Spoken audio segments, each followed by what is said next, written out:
Señores ministros de la Corte, señores gobernadores, señores diputados y senadores nacionales, presidentes y dignatarios extranjeros, argentinos. Hoy comienza una nueva era en Argentina. Hoy damos por terminada una larga y triste historia de decadencia y declive y comenzamos el camino de la reconstrucción de nuestro país.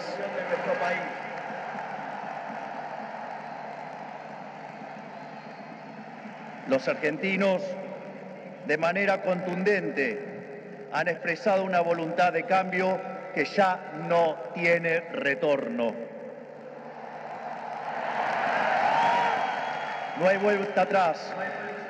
Hoy enterramos décadas de fracaso, peleas intestinas y disputas sin sentido. Peleas que lo único que han logrado es destruir nuestro querido país y dejarnos en la ruina. Hoy comienza una nueva era en Argentina, una era de paz y prosperidad, una era de crecimiento y desarrollo, una era de libertad y progreso. Un grupo de ciudadanos argentinos reunidos en San Miguel de Tucumán le dijeron al mundo que las Provincias Unidas del Río de la Plata no eran más una colonia española y que a partir de ese histórico momento seríamos una nación libre y soberana. Durante décadas nos enfrentamos en disputas internas acerca de cuál debía ser la forma institucional que nuestro país necesitaba.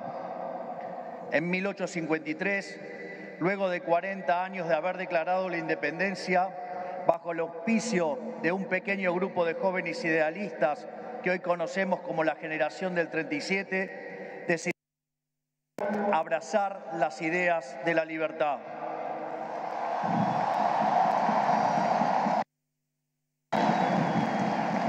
Así, se sancionó una constitución liberal con el objetivo de asegurar los beneficios de la libertad para nosotros, para nuestra posteridad y para todos los hombres del mundo que quieran habitar el suelo argentino.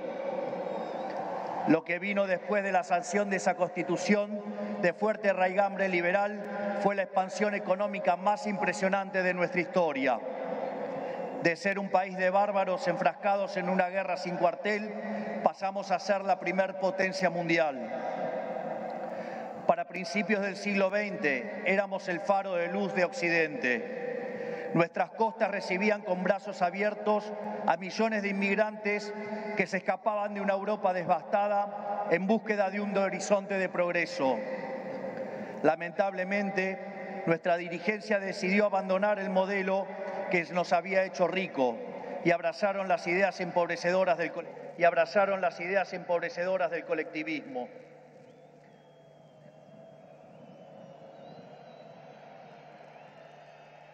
Durante más de 100 años, los políticos han insistido en defender un modelo que lo único que genera es pobreza, estancamiento y miseria. Un modelo que considera que los ciudadanos estamos para servir a la política y no que la política existe para servir a los ciudadanos.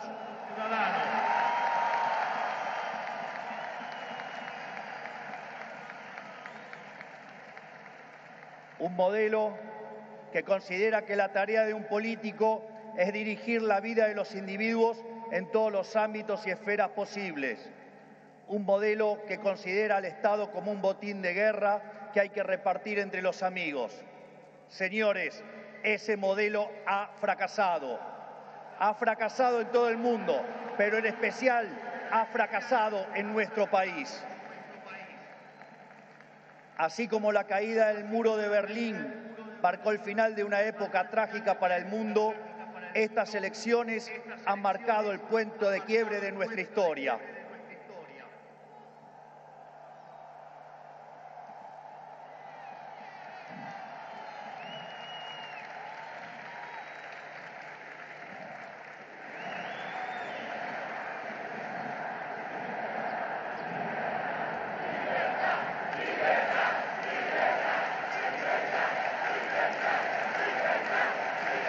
En estos días mucho se ha hablado de la herencia que vamos a recibir. Dejen que sea muy claro en esto. Ningún gobierno ha recibido una herencia peor que la que estamos recibiendo nosotros.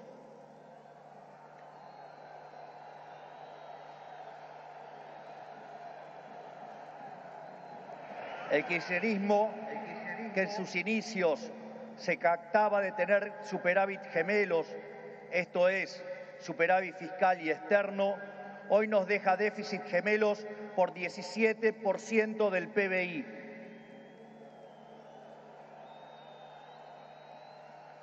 A su vez, de esos 17 puntos del PBI, 15 corresponden al déficit consolidado entre el Tesoro y el Banco Central. Por lo tanto, no existe solución viable en la que se evite atacar al déficit fiscal.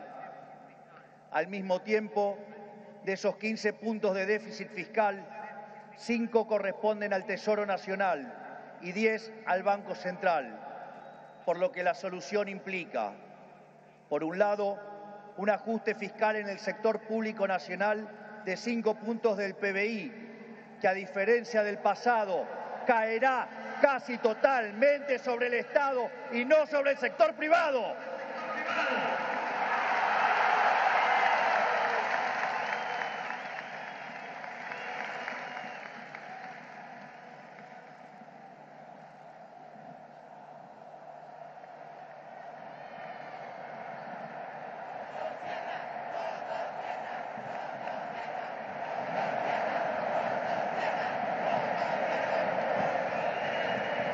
Por el otro, es necesario limpiar los pasivos remunerados del Banco Central, los cuales son responsables de los 10 puntos de déficit del mismo.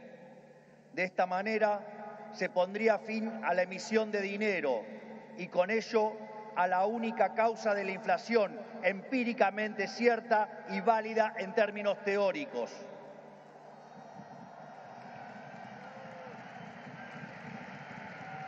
Sin embargo, dado que la política monetaria actúa con un rezago que oscila entre 18 a 24 meses, aun cuando hoy dejemos de emitir dinero, seguiremos pagando los costos del desmadre monetario del gobierno saliente.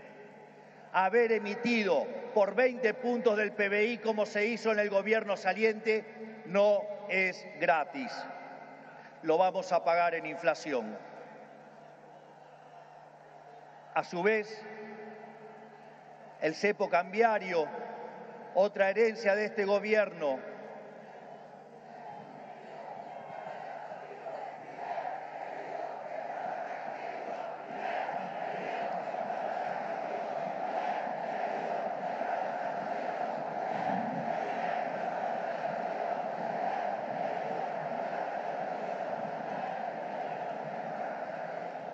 a su vez, el cepo cambiario, otra herencia de este gobierno, no solo constituye una pesadilla social y productiva, porque implica altas tasas de interés, bajo nivel de actividad, escaso nivel de empleo formal y salarios reales miserables que impulsan el aumento de pobres e indigentes, sino que además el sobrante de dinero en la economía hoy es el doble que había en la previa del Rodrigazo. Para tener una idea de lo que eso implica, recordemos que el Rodrigazo multiplicó por 6 veces la tasa de inflación, por lo que un evento similar significaría multiplicar la tasa de inflación por 12 veces. Y dado que la misma viene viajando a un ritmo del 300%, podríamos pasar a una tasa anual del 3.600. A su vez, tranquilos que no termina acá, la herencia sigue. A su vez, dada la situación de los pasivos remunerados del Banco Central, la cual es peor que la que había en la previa de la hiperinflación de Alfonsín, en muy poco tiempo se podría cuadruplicar la cantidad de dinero y con ello llevar a la inflación a niveles del 15.000% anual. Esta es la herencia que nos dejan. una inflación plantada del 15.000% anual, la cual vamos a luchar contra uñas y dientes para erradicarla.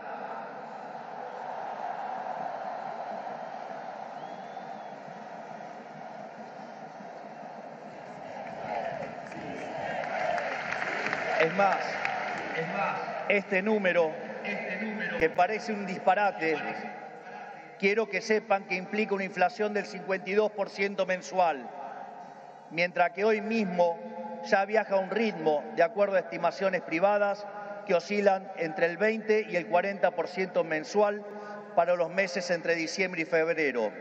Esto es, el gobierno saliente nos ha dejado plantada una hiperinflación y es nuestra máxima prioridad hacer todos los esfuerzos posibles para evitar semejante catástrofe que llevaría a la pobreza por encima del 90% y la indigencia por encima del 50%. En consecuencia, no hay solución alternativa al ajuste. Por otra parte, la herencia no termina ahí, ya que los desequilibrios en tarifas son soles equiparables al desastre que dejó el kirchnerismo en el año 2015. En el plano cambiario, la brecha oscila entre el 150 y 200%, niveles también similares a los que teníamos en el Rodrigazo. A su vez, la deuda con importadores supera los 30.000 millones de dólares y las utilidades retenidas a las empresas extranjeras alcanzan los 10.000 millones de dólares. La deuda del Banco Central e YPF suman 25.000 millones de dólares y la deuda del Tesoro pendiente suma unos 35.000 millones de dólares adicionales. Esto es, la bomba en términos de deuda asciende a 100.000 millones de dólares que habrá que sumar a los cerca de 420.000 millones de dólares de deuda ya existente. Naturalmente, a estos problemas hay que sumarle también los vencimientos de deuda de este año, donde los vencimientos de deudas en pesos son equivalentes a 90.000 millones de dólares y 25.000 millones de dólares en moneda extranjera con organismos multilaterales de crédito.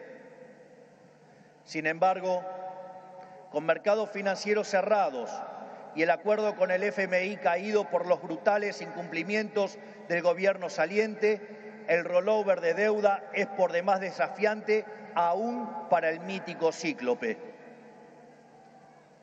Como si todo esto fuera poco, esto transcurre en una economía que no crece desde el año 2011.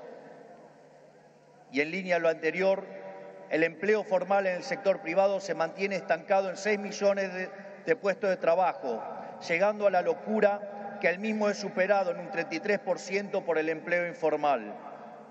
Por ello, no debería sorprender a nadie que los salarios reales se hayan destruido, ubicado en torno a los $300 mensuales, los cuales no solo son 6 veces inferiores a los de la convertibilidad, sino que de haberse mantenido la tendencia de aquellos años, o como lo decían ellos, el maldito neoliberalismo, hoy oscilarían entre 3.000 y 3.500 dólares por mes.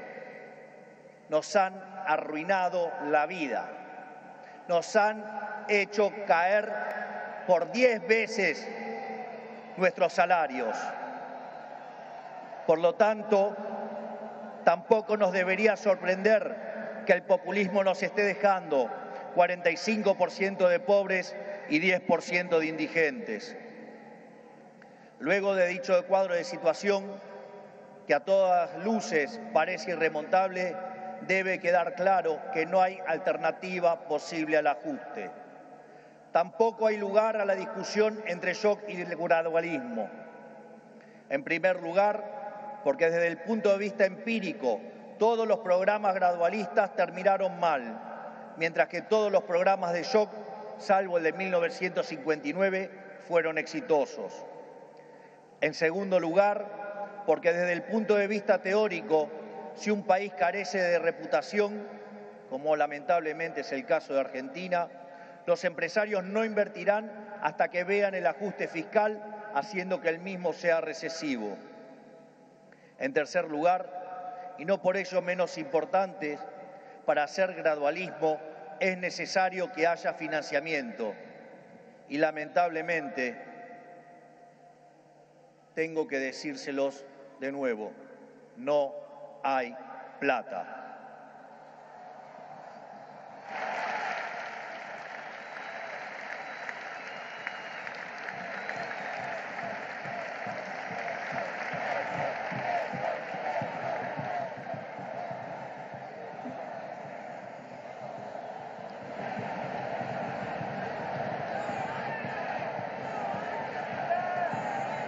Por ende, la conclusión es que no hay alternativa al ajuste y no hay alternativa al shock. Naturalmente, eso impactará de modo negativo sobre el nivel de actividad, el empleo, los salarios reales, la cantidad de pobres e indigentes. Habrá esta inflación, es cierto, pero no es algo muy distinto a lo que ha pasado en los últimos 12 años. Recordemos que en los últimos 12 años el PBI per cápita ha caído 15% en un contexto donde acumulamos 5.000% de inflación. Por lo tanto, hace más de una década que vivimos en esta inflación. Por lo tanto, este es el último mal trago para comenzar la reconstrucción de Argentina.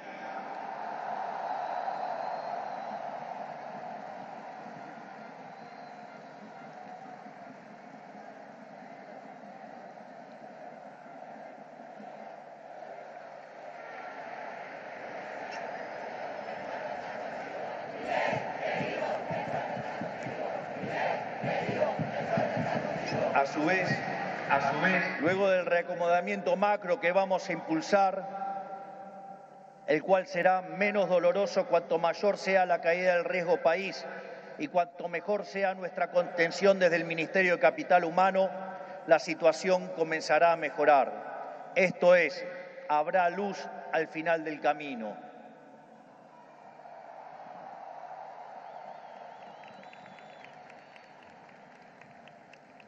En el caso alternativo, la propuesta sensiblera progresista, cuya única fuente de financiamiento es la emisión de dinero, derivará en una hiperinflación que llevará al país a la peor crisis de su historia, sumado a que nos meterá en una espiral decadente que nos equiparará con la oscuridad de la Venezuela de Chávez y Maduro.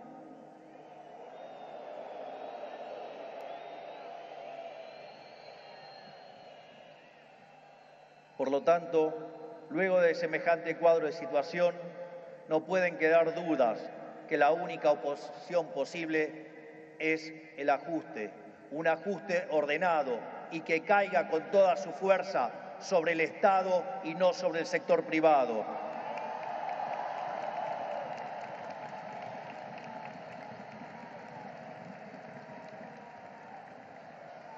Sabemos que será duro. Por eso quiero también traerles una frase sobresaliente de uno de los mejores presidentes de la historia argentina, que fue Julio Argentino Roca.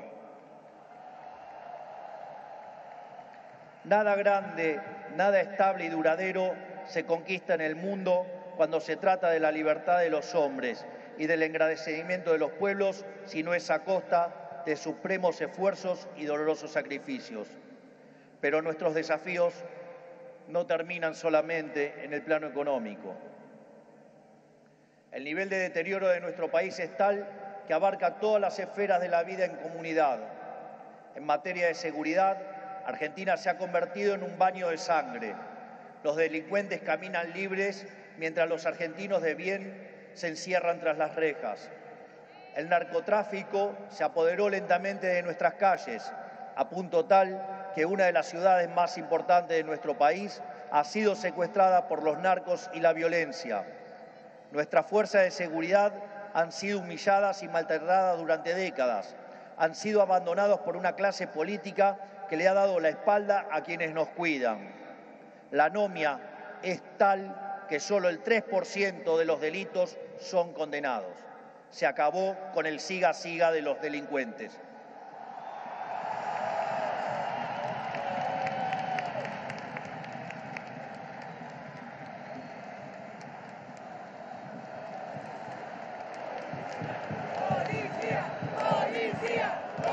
materia social, estamos recibiendo un país donde la mitad de la población es pobre, con el tejido social completamente roto. Más de 20 millones de argentinos no pueden vivir una vida digna porque son presos de un sistema que lo único que genera es más pobreza.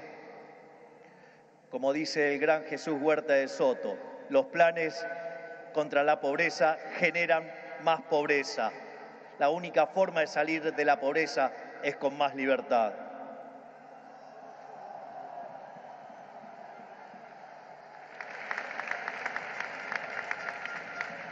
Al mismo tiempo, 6 millones de chicos hoy a la noche se irán a dormir con hambre, que caminan descalzos por la calle y otros que cayeron en la droga.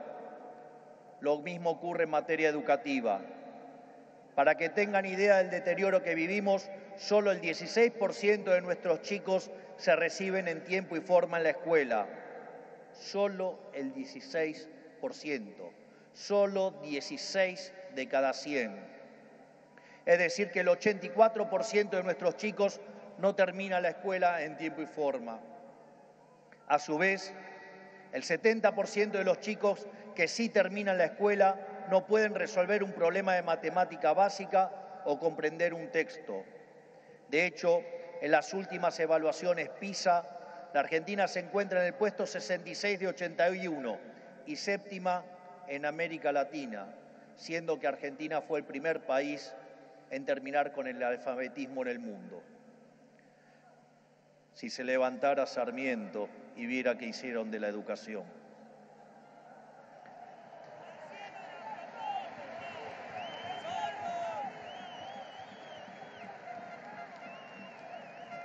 En materia de salud, el sistema se encuentra completamente colapsado. Los hospitales están destruidos, los médicos cobran miseria y los argentinos no tienen acceso a salud básica.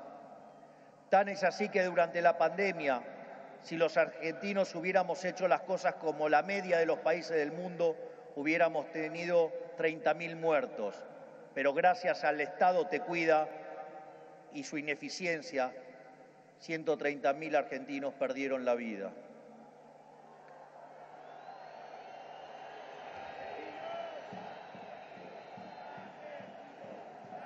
Ese es el estado presente del que los políticos tanto hablan, argumento que utilizan para justificar el aumento descomunal del gasto público que solo los beneficia a ellos. En todas las esferas, miren donde miren, la situación de la Argentina es de emergencia. Si miramos la infraestructura de nuestro país, la situación es la misma. Solo el 16% de nuestras rutas se encuentran asfaltadas y solo el 11% se encuentra en buen estado. Por eso, no es casualidad que mueran cerca de 15.000 argentinos por año en accidentes de tránsito. Lo que quiero graficar con todo esto es que la situación de la Argentina es crítica y de emergencia. No tenemos alternativas y tampoco tenemos tiempo. No tenemos margen para discusiones estériles. Nuestro país exige acción y una acción inmediata. La clase política deja un país al borde de la crisis más profunda de nuestra historia. Cada uno de ellos tendrá que hacerse cargo de su propia responsabilidad. No es tarea mía señalarlos. No buscamos ni deseamos las duras decisiones que habrá que tomar en las próximas semanas, pero lamentablemente no nos han dejado opción. Sin embargo, nuestro compromiso con los argentinos es inalterable. Vamos a tomar todas las decisiones necesarias para arreglar el problema que causaron 100 años de despilfarro de la clase política, aun cuando al principio sea duro.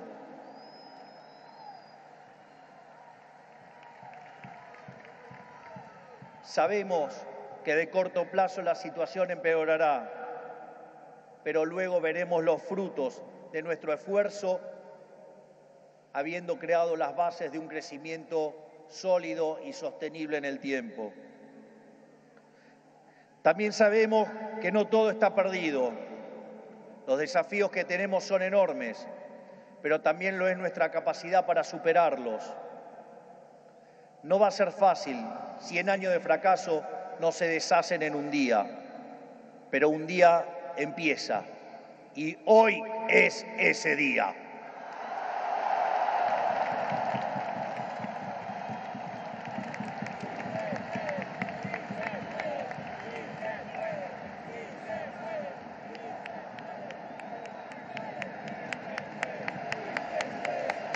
Hoy empezamos a desandar el camino de la decadencia y comenzamos a transitar el camino de la prosperidad.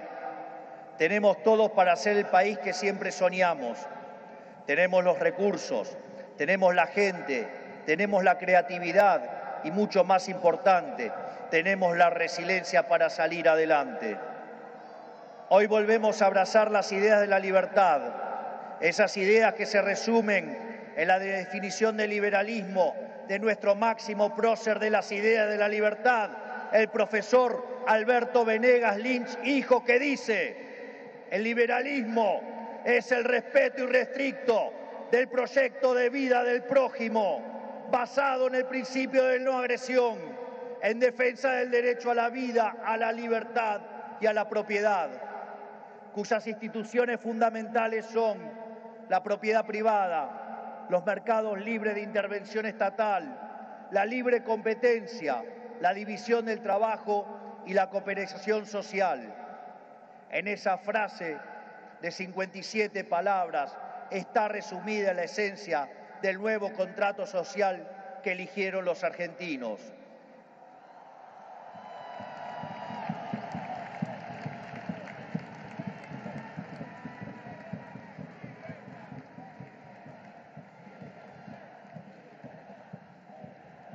Este nuevo contrato social nos propone un país distinto, un país en el que el Estado no dirija nuestras vidas, sino que vele por nuestros derechos, un país en el que las hace, las paga.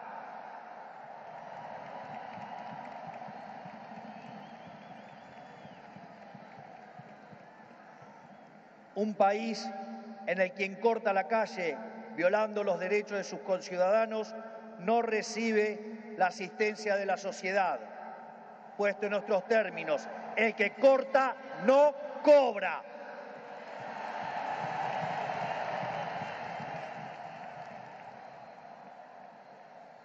Un país que dentro de la ley permite todo, pero fuera de la ley no permite nada. Un país que contiene a quienes lo necesitan, pero no se deja extorsionar por aquellos que utilizan a quienes menos tienen para enriquecerse a ellos mismos.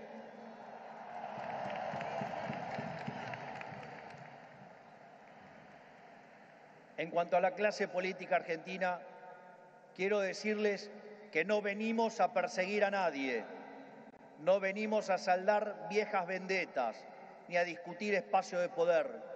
Nuestro proyecto no es un proyecto de poder, nuestro proyecto es un proyecto de país. No pedimos acompañamiento ciego, pero no vamos a tolerar que la hipocresía, la deshonestidad o la ambición de poder interfieran con el cambio que los argentinos elegimos.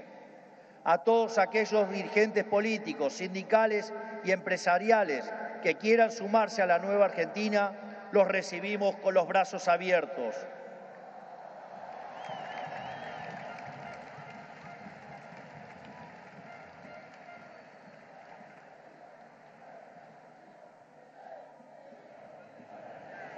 Así, no importa de dónde venga, no importa qué hayan hecho antes, lo único que importa es hacia dónde quieren ir.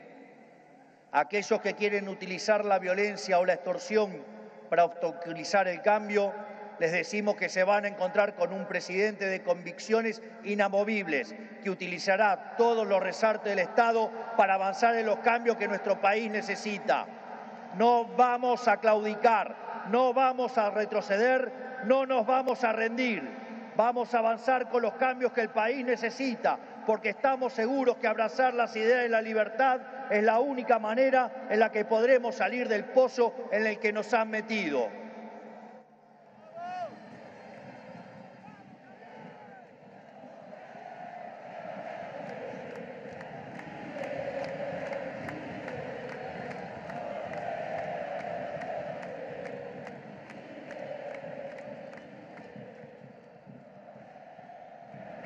Por lo tanto, y para ir terminando, que quede claro, hoy comienza una nueva era en Argentina.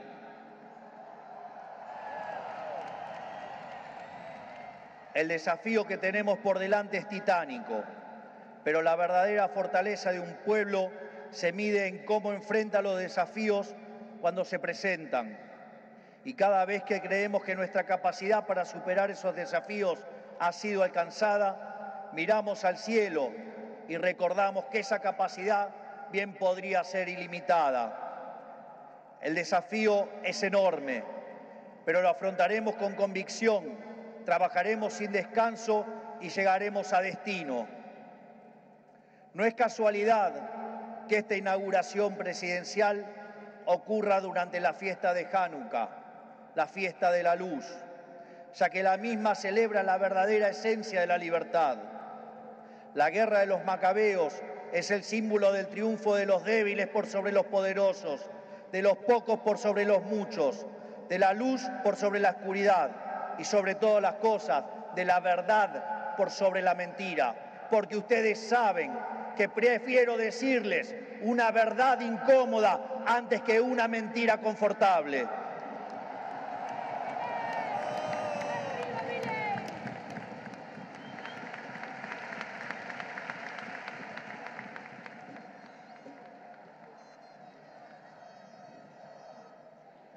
Estoy convencido de que vamos a salir adelante. Recuerdo cuando hace 2 años, junto a la doctora Villarruel, hoy vicepresidente de la Nación, ingresamos a esta casa como diputados. Recuerdo que en una entrevista me habían dicho: pero si ustedes son 2 en 257, no van a poder hacer nada. Y también recuerdo que ese día la respuesta fue una cita del libro de Macabeos 3:19, que dice que la victoria en la batalla no depende de la cantidad de soldados, sino de las fuerzas que vienen del cielo.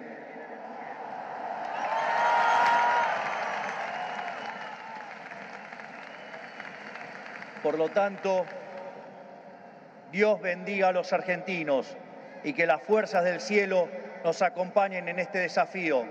Muchas gracias. Será difícil, pero lo vamos a lograr. ¡Viva la libertad, carajo! ¡Viva la libertad, carajo! ¡Viva la libertad, carajo! Conforme a ponerse de pie que vamos a salir. Por el artículo 75 de la ley 26.522, hasta aquí han transmitido LRA1, Radio Nacional Buenos Aires, República.